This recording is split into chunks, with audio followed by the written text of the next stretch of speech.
Pigeon Paramyxovirus, PMV, is a viral disease that primarily affects pigeons and does not typically affect humans or other animals.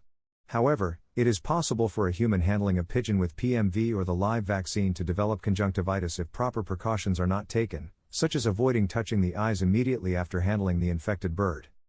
The incubation period for PMV can vary from a few days to several weeks. It is generally considered to have moderate virulence, with a mortality rate of 5% to 10%. However, there are rare highly virulent strains that can cause up to 90% mortality. Mortality rates tend to be higher in the absence of supportive care, such as when the virus is experimentally injected in a laboratory setting. Factors like water deprivation and stress can also increase mortality rates. While spontaneous recovery within 6 to 12 weeks is common, it is possible for the recovery process to take longer. Nervous symptoms associated with PMV can persist for life or reoccur during times of stress. Some pigeons may experience persistent diarrhea even after recovering from the disease. The symptoms of PMV can vary, but feral pigeons often come to attention when nervous signs appear. It's important to note that not all symptoms will be present at the same time, and all symptoms can be aggravated by excitement. Common symptoms observed by rescuers include thin, broken, solid droppings in a pool of liquid, fine tremors of the eyes or head, staggering, somersaulting in flight, crash landing, difficulty picking up seed, pecking and missing, tossing seed backwards, twisting neck or holding the head upside down, torticollis or star-gazing paralysis of legs or wings, spiraling in flight, flying backwards, turning in circles, having fits or seizures.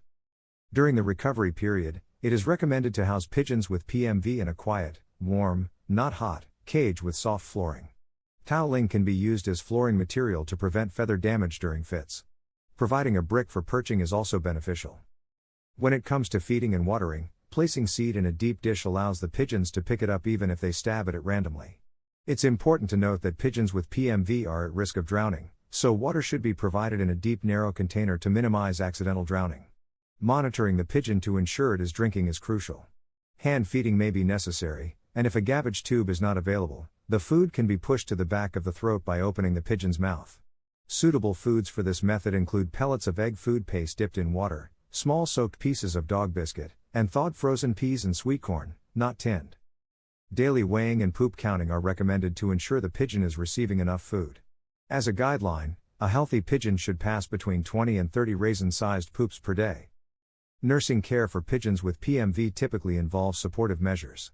However, it's important to note that resistance to other diseases, such as coccidiosis, trichomoniasis, and aspergillosis, may be reduced. Avoiding conditions that could aggravate these conditions, such as stress or dampness, and promptly treating symptoms if they appear is crucial.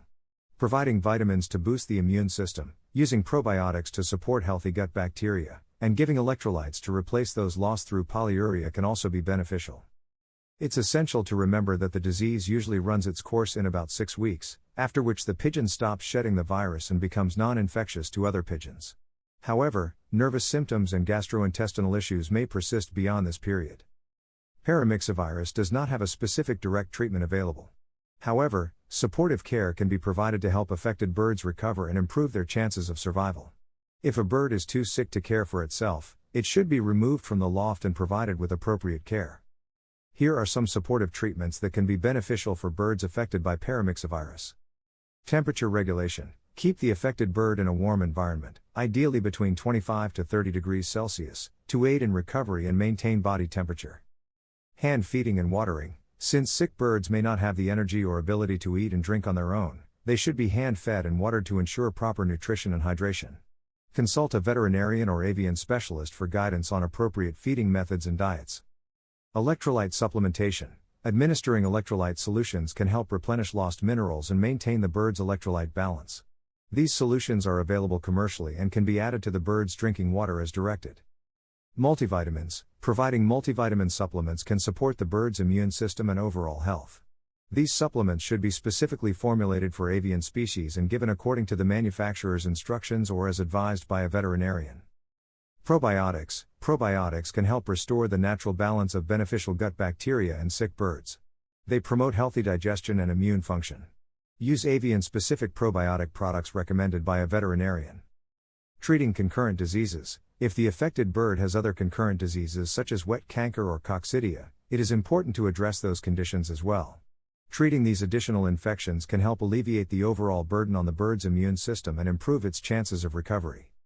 It is worth noting that while some fanciers and veterinarians may recommend vaccinating sick birds, there is currently no scientific evidence supporting this practice in the veterinary literature. Therefore, the effectiveness of vaccination against Paramyxovirus in unwell birds remains uncertain.